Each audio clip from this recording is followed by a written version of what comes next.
Hello there everybody and welcome back. I'm Daniel, once ran a 4-minute 40, Valvo.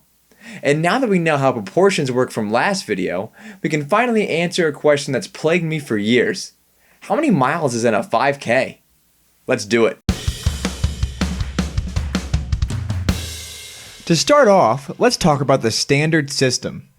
In the USA, we use what's called the standard system of measurement. Very quickly, here's some standard measurements and their equivalent units.